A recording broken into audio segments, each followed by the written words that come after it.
1 in 3 is intended for mature audiences.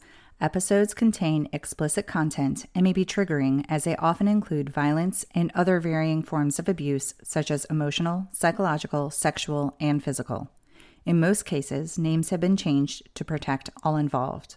Please note, statements and opinions of guests do not necessarily reflect those of my own. Hi warriors, welcome to 1 in 3. I'm your host Ingrid. This episode is the official start to Season 2 of 1 in 3. As always, I would love for you to provide any feedback you may have on episodes, request a specific story, and or send in your own personal experience. And that's what I have for you today. Submitted via email, this is Hayley's story, told from the first person point of view.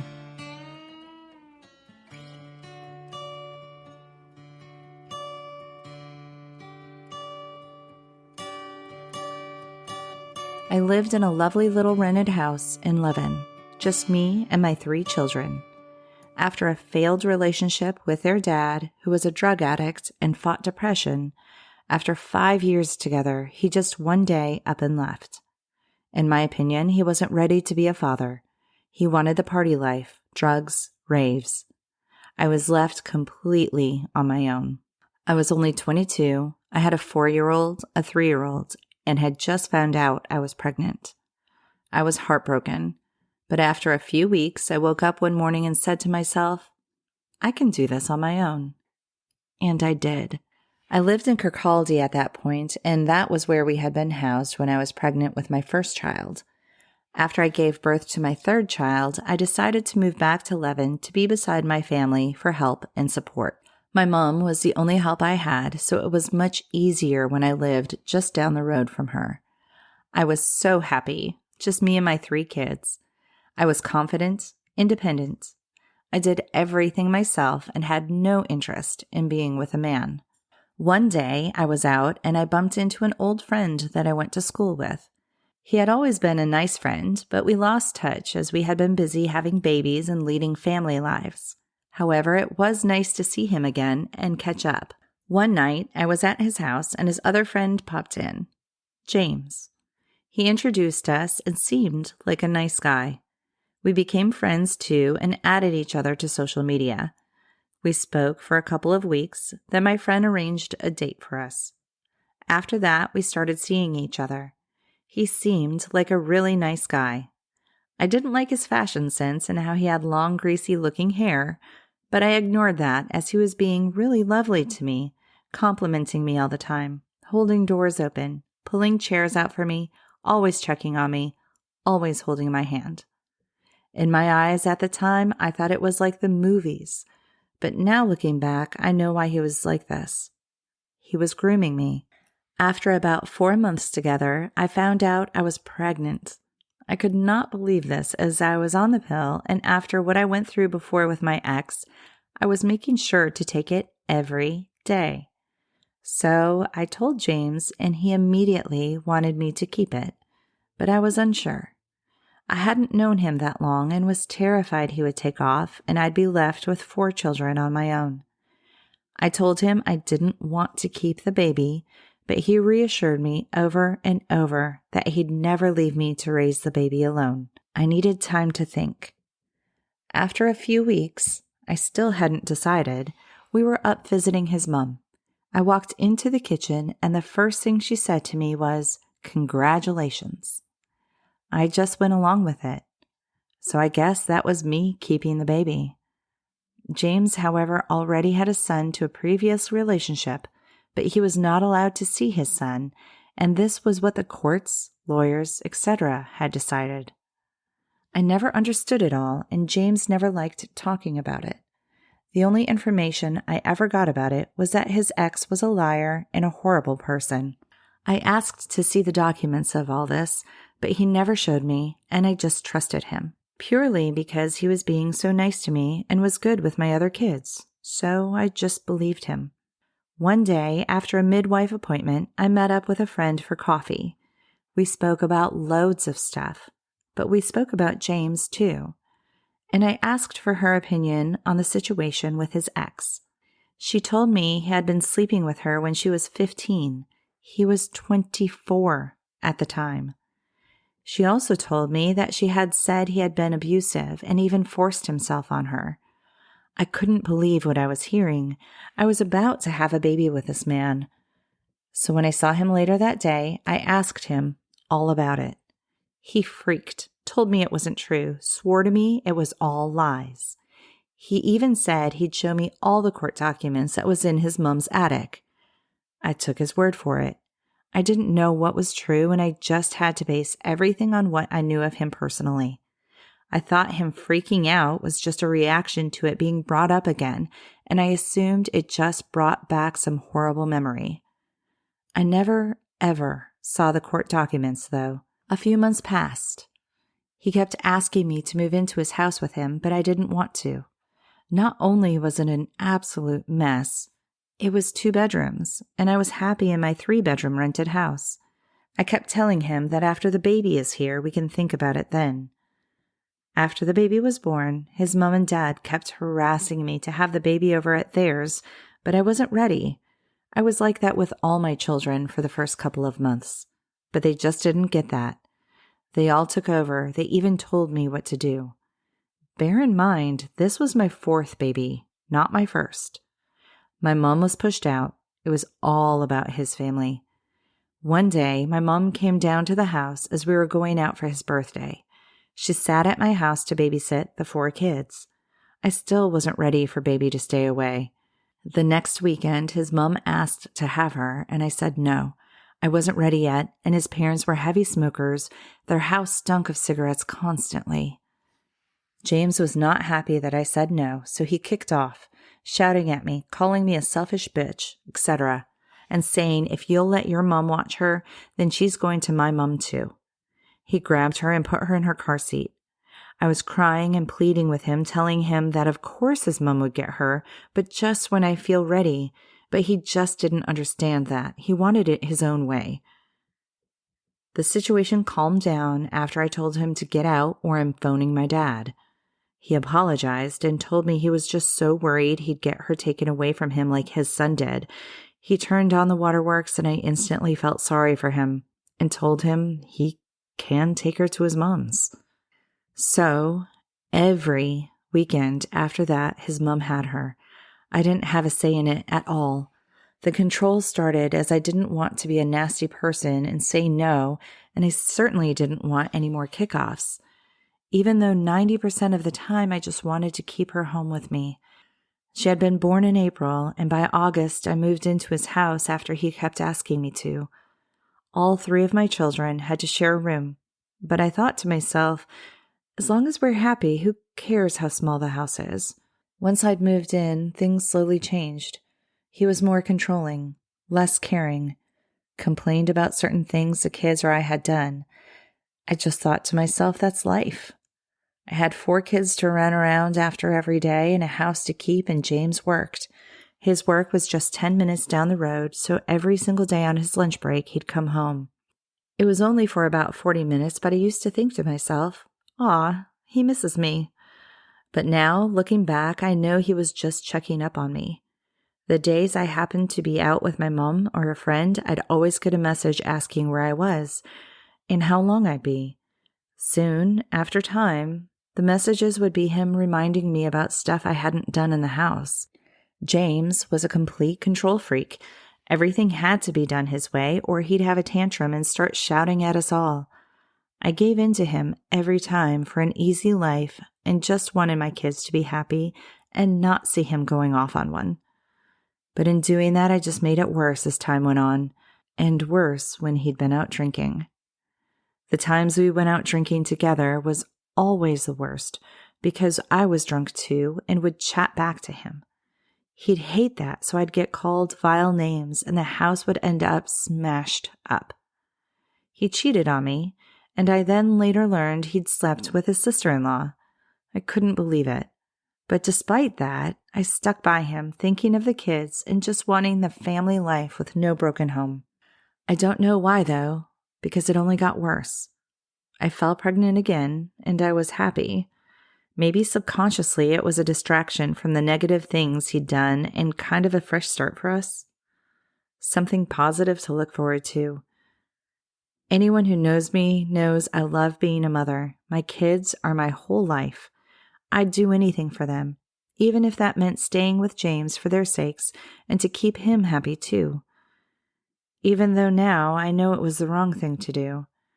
During the pregnancy, it was okay. James did still kick off about things, shouted at me and the kids. I remember feeling really stressed throughout that pregnancy, but we just had to keep quiet and not say anything, and then he wouldn't kick off. When I was heavily pregnant, during an argument, I brought up the thing with his ex and said, "You still haven't shown me the court letters." I think it was always niggling in the back of my mind, even though I tried so hard to block it out and take his word for it. But something just didn't make sense. Something didn't add up. So this time when I brought it up and asked to see them, he went absolutely mental. Smashing the bedroom up, he threw the bedside drawers across the room, calling me names like stupid bitch, retard, just fucking believe me. I was scared. I ran down the stairs and he followed me. I was in such a state, crying, shouting back at him, saying, "I'm leaving." I was in a state, and then I noticed he was filming me. He all of a sudden was quiet, telling me to calm down, saying, "Look at the state of you. Sort yourself out." What? He was telling me to calm down after what he just did. I broke down, telling him to stop. "Why are you doing that?" He kept saying, "Evidence that you're unstable." Well, I didn't see it then, but now I know exactly what he was up to. He was gaslighting me. He videoed me a couple of times when I was upset in such a state and pleading with him to stop. He used it against me whenever I'd say I'd leave him. He'd say, "Mind, I've got the videos. They'll see that you're unstable and I'll get the kids off you." I was so scared that he'd twist it and say I was crazy, but the only reason I'd be crying and breaking down was because of what he did to put me there. He always made out I was a bad mom, and him and his mom tried to control every situation. After any kickoff, he told me he was sorry and that it wouldn't have happened if I didn't say anything or if I just did what he'd asked, and I sat there thinking, he's right.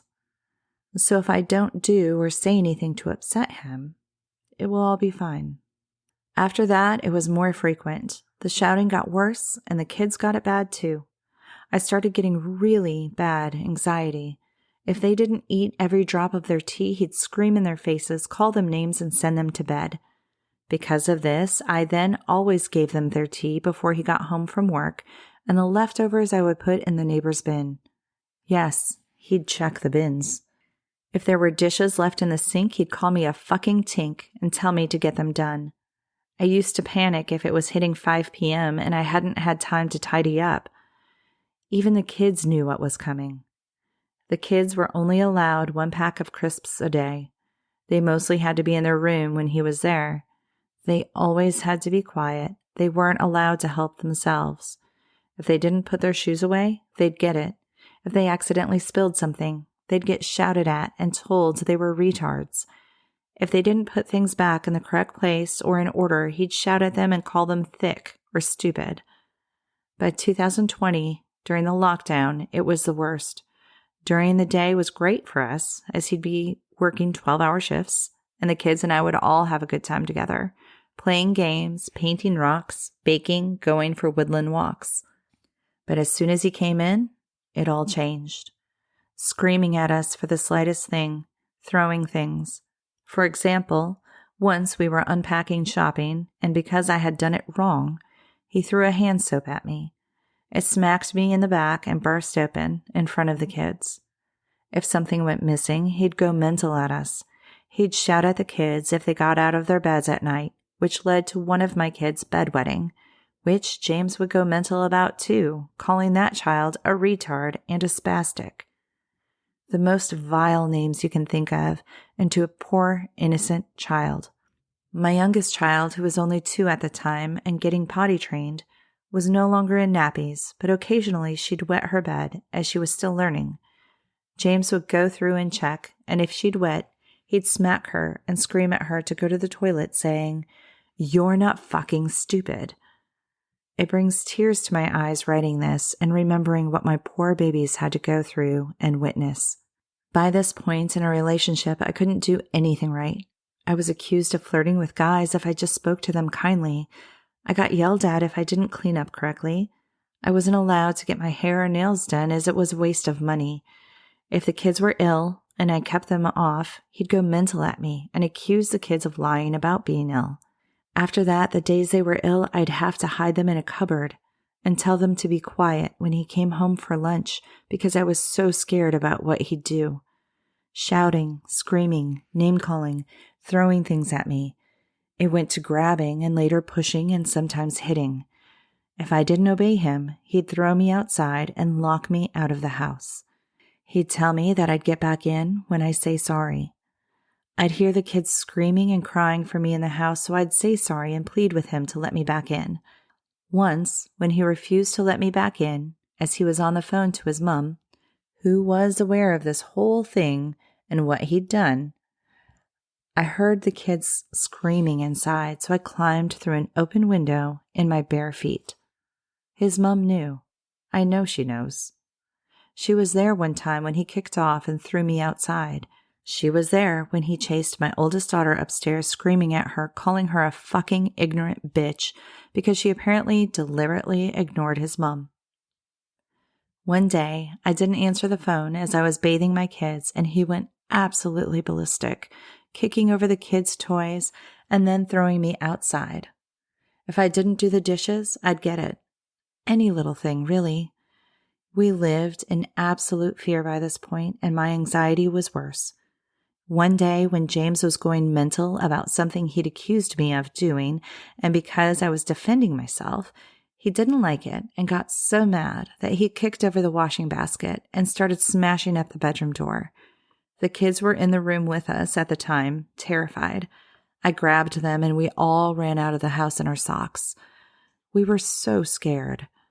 Another day when he was kicking off, the neighbor actually came to the door and begged me to leave him, saying he's abusing you. I told her he doesn't beat me up, though, and she said that it doesn't matter. It's still abuse. Please leave him for your kid's sake. I remember that day like it was yesterday and the look on her face and how she was shaking. I still could not see this, though, and just looked at the good in him, which now, looking back, wasn't even good. It was fake. It just felt like that at the time because I'd been so brainwashed. I was broken down to nothing. He told me I was worthless, thick, and said I'd have nothing without him, that nobody would want me. He'd say, "Look at you. Who's going to want you?" And I believed this. The whole of 2021, I planned to leave him. When he was at work, I would go and speak with my mom and tell her I wanted to leave him. She never knew the extent of it all, though. Nobody did. I hid it from absolutely everyone, the whole world. I made out to everyone we were perfect, constantly posting pictures of our happy family life on social media. I think I was trying to make myself believe that's what we were more than anything. But behind the scenes, it was far from it. I'm not going to sit and go over every single thing that happened, as I'll be here forever. But this is basically how we lived for almost 7 years. I actually don't remember the first red flag. It slowly creeped up on me over the years. It got worse as time went on. 2021 was the worst year. Grabbing me and dragging me downstairs, calling me vile names on the way to put a wrapped-up sanitary towel in the bin outside. He made me sleep with no covers. He'd poke the side of my head, calling me thick and stupid. I was quiet a lot of the time, went along with whatever he wanted because I had to please him and keep him happy, and he wouldn't kick off at us. Once, he'd found out I'd been messaging a girl from his work who was a mutual friend of my mom's too. He freaked at me saying, "Why the fuck are you talking to my friends?" Saying they didn't like me and that I'm stupid. I spoke back saying, "But I speak to her too. She's my mom's friend, remember?" He went crazy at me, saying I was weird, and then he slammed on the brakes on his van and chucked me out and drove off. The kids were all screaming and crying for me. He stopped further up the road and told me to get back in. Me and the kids never breathed a word after that, and I never spoke to anyone from his work again. I think he painted a picture of me to them all that makes me look like the villain to hide his true self, and he panicked in case he was exposed. That's the night my 2 eldest children pleaded with me to leave him. They'd been asking me to leave him for the past 2 years. They hated him. My 3 oldest knew. They were old enough to know it wasn't right.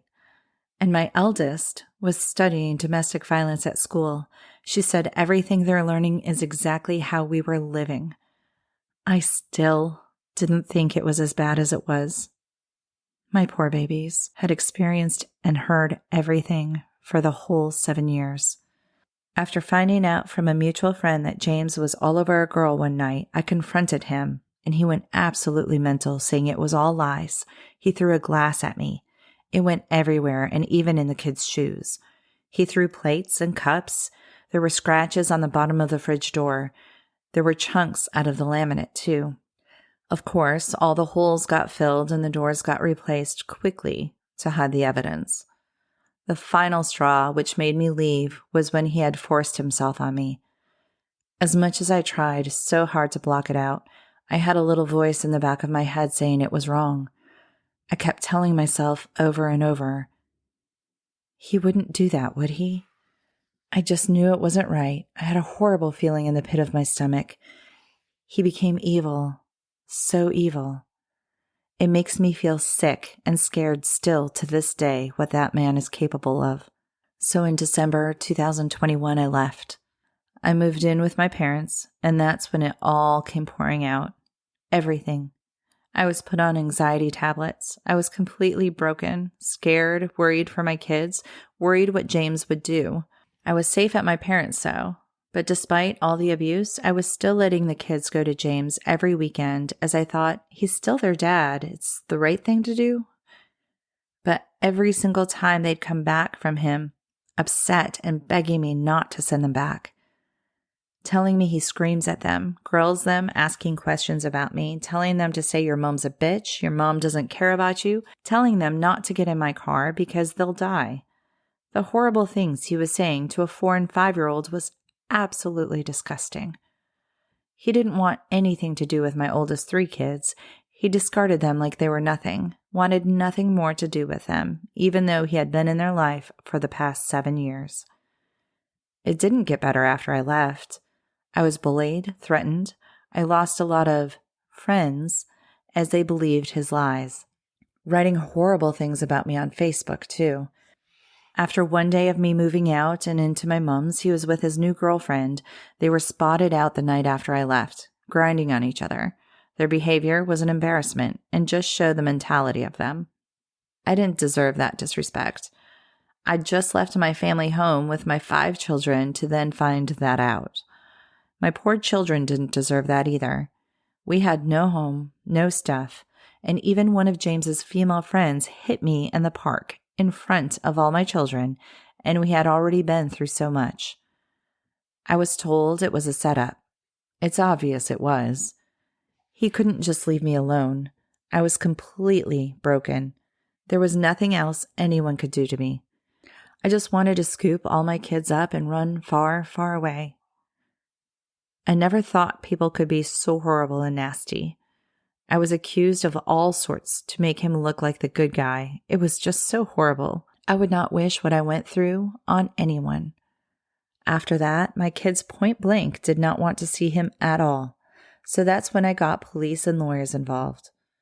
I'd had enough. It was the most horrible thing me and the kids have ever went through in our whole life.